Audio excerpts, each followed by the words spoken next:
Et salut à tous, c'est Bobby. Aujourd'hui, on se retrouve pour une nouvelle vidéo. Alors aujourd'hui, on va vous parler, enfin, je vais vous parler un petit peu de The Merge, en fait, de la date fatidique auquel en fait Ethereum va changer son mode de fonctionnement. Donc aujourd'hui, on est le 22 août 2022 et je voulais faire aussi un point avec vous au niveau des profits un peu qu'on a. Donc moi là, du coup, je suis passé sur Ethermine. J'étais sur Crazy Pool, mais elle a eu des problèmes de DDoS. Ils sont fait des DDoS plusieurs fois et ça n'arrête pas de durer. Du coup, je me suis mis sur Ethermine en attendant que ça soit résolu. Mais voilà pour la petite aparté. Et du coup, là, donc on est sur Ethermine et on voit qu'avec, moi j'ai 1,1 GH par seconde, donc on voit on est sur du 0,015 par jour. Là, j'ai eu un petit souci, là j'ai dû redémarrer vite fait mes rigs, donc on est plus sur du 0,16 Ethereum par jour. Donc si on regarde en euros, on est sur du 25 euros. 25 euros par jour. Et du coup par mois, ça fait à peu près 769 euros. Du coup, voilà, je voulais faire un peu un bilan, un peu voir les rentabilités.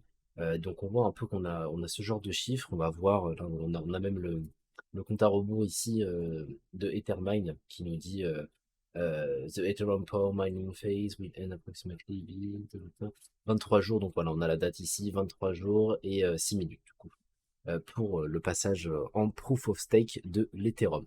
Donc on va regarder vite fait ce petit article là, on a un petit article de journal du coin qui nous dit du coup enfin une date pour The Merge le 19 septembre. Donc ouais, on nous l'a beaucoup parlé de cette date, enfin voilà, ce changement c'est vraiment quelque chose de très compliqué à réaliser. Et voilà, c'est quelque chose qui est prévu depuis longtemps enfin, Ethereum veut le faire depuis longtemps.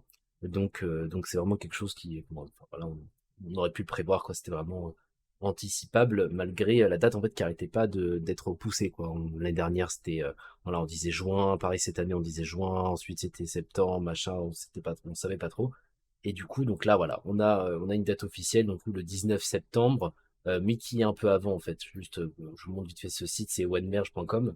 Et là, ils nous donnent vraiment la date précise. Donc là, ils nous disent, voilà, la difficulty bomb, elle arrive dans 21 jours. Et sur le réseau principal, c'est 23 jours. Donc voilà, donc ça, ouais, c'est à peu près ouais, 15 septembre, un truc comme ça. Donc voilà un peu pour cette date de The Merge. Donc voilà, donc là on lit un petit peu l'article. Donc ils nous disent voilà, changer le mode de consensus, passant du proof of work au proof of stake.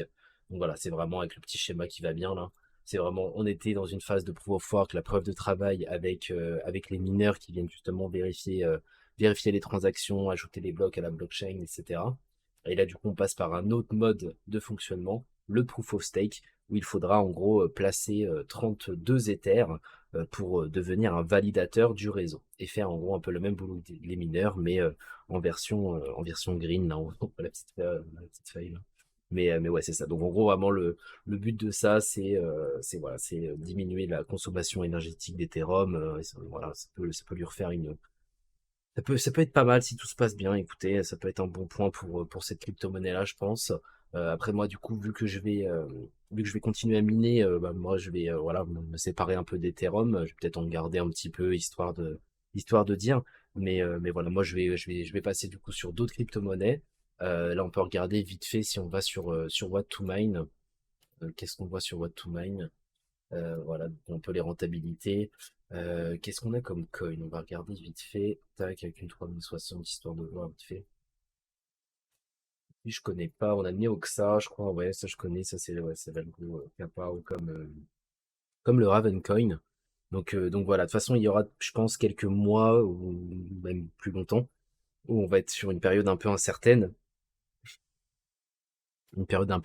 voilà, après The Merge, savoir quel coin va pouvoir triompher un peu sur les autres. Est-ce que justement on va être dans un truc où il va y avoir un coin qui va se démarquer des autres, ou peut-être que tous les altcoins vont pouvoir euh, coexister tout simplement. Donc voilà, donc on a de l'Ergo, moi j'en avais miné un peu de l'Ergo, Ravencoin pareil, Conflux j'avais essayé, qu'est-ce qu'on avait d'autre? Cero aussi, j'avais fait une vidéo dessus. Euh, on a le Firo encore, le Flux. Ah, le Flux, en fait, j'aurais bien voulu en miner, parce que moi, j'y crois vraiment au Flux, mais le problème, c'est que c'est vraiment la rentabilité. Ouais, moi, ça va encore 0,42 après les legs, qui vont à 0,70. Donc, il y a quand même du chemin, enfin, ouais. En vrai, c'est vraiment une vision à long terme, quoi. Si vous pensez que le Flux ou le Carbon Coin, ça va devenir le prochain coin que les mineurs vont miner, etc.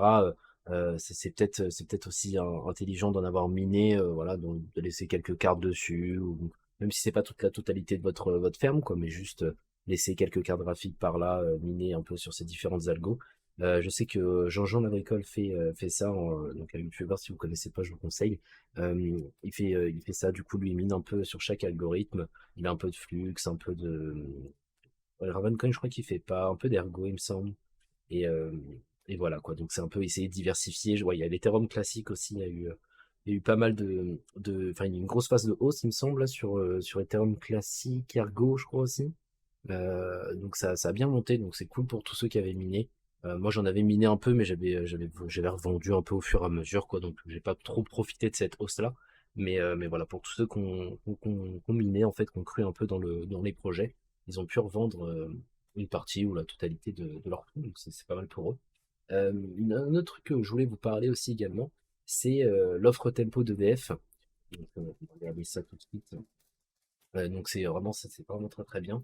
C'est du coup, donc pareil, je vous conseille aussi la vidéo de Jean-Jean Labricole qui vous en parlera mieux que moi, je pense. Pour vous expliquer vraiment très simplement, en fait, on profite pendant 300 jours d'un tarif assez bas, en fait. Voilà, prix de l'électricité avantageux, ils disent.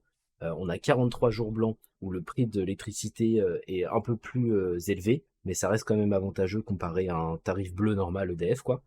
Donc pareil, donc 43 jours blancs. Et ensuite, on a 22 jours rouges. Donc les 22 jours rouges, on va payer l'électricité plus cher, et c'est souvent l'hiver, donc voilà. Donc c'est un peu une offre d'EDF. Je vous laisse vous renseigner un peu sur l'offre, aller regarder la vidéo de Jean-Jean qui la détaille un peu plus. Moi voilà, c'est juste pour vous prévenir qu'il y a ça. Euh, Juste, ouais, si vous avez un chauffage électrique, ce genre de choses, ça peut être moins intéressant, parce que si vous devez vous chauffer la journée, bah, vous devez consommer avec un prix d'électricité qui sera assez haut pendant les jours rouges. Donc voilà. Donc voilà, c'est juste, ouais, juste pour vous parler un petit peu de cette offre. Donc voilà un peu pour cette vidéo. C'était un peu rapide. On a parlé de The Merge, voilà, donc dans 21 jours, la difficulté du monde, le mainnet qui arrive juste après. Et on va voir comment ça se passe aussi pour ça. J'ai l'impression, enfin je sais pas, hein, moi je pense que ça va se passer. Parce que là ils ont l'air vraiment sur deux, quoi. Ils sont vraiment très, enfin j'ai l'impression qu'ils sont prêts, quoi. Genre comme si que tout se passait bien. Je crois il y avait un truc, c'est Goerli, ou je sais pas comment on le prononce, mais un testnet là qu'ils ont fait passer début août, et tout s'est bien passé sur le testnet. Donc c'est souvent bon signe, ce genre de choses. Ça serait mal passé, je pense qu'on aurait plus de doutes sur quant à la date en fait de The Merge, tout simplement.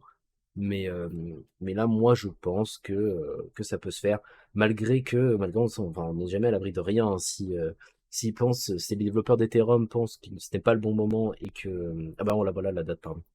C'est le 13 septembre. Donc voilà. Et du coup, donc oui, si les développeurs d'Ethereum pensent que c'est pas le bon moment pour faire passer l'Ethereum Proof of Work à l'Ethereum Proof of Stake, bah, ils vont avoir le fin mot de l'histoire, hein. C'est vraiment eux qui vont décider si c'est le bon moment ou pas pour faire cette transition, tout simplement. Et voilà. Juste un dernier truc à vous dire. On a entendu parler d'un Ethereum, en fait, un peu comme à l'époque avec l'Ethereum classique. En fait, l'Ethereum classique est un fork de l'Ethereum. Donc, si vous savez pas ce que c'est un fork, tout simplement, vous tapez fork sur Google, fork Ethereum, tac. Donc là, voilà, ils nous disent, est-ce qu'en fait, il va avoir un fork pour l'Ethereum 2.0. Donc en fait, ça sera un peu le même principe que l'Ethereum classique, comme je disais, donc qui a été un fork de l'Ethereum normal. Euh, donc, euh, donc voilà un peu pour ça. Et du coup, donc il peut avoir en fait, en fonction de comment ça se passe, un fork de l'Ethereum, de l'Ethereum actuel, en fait. Donc voilà, pour être éligible en fait à l'Ethereum, donc en fait le nouveau fork, s'il y en a, il faut avoir vos crypto-monnaies sur des wallets à clé privée, en fait. Donc quand je dis à clé privée, c'est en fait il faut pas laisser ces crypto-monnaies sur les exchanges pour être éligible, pardon, au fork en fait de ce nouvel Ethereum. Donc il faut garder vos Ethers sur du Ledger ou sur du Zelcore ou des wallets comme ça. MetaMask, je crois que ça marche aussi.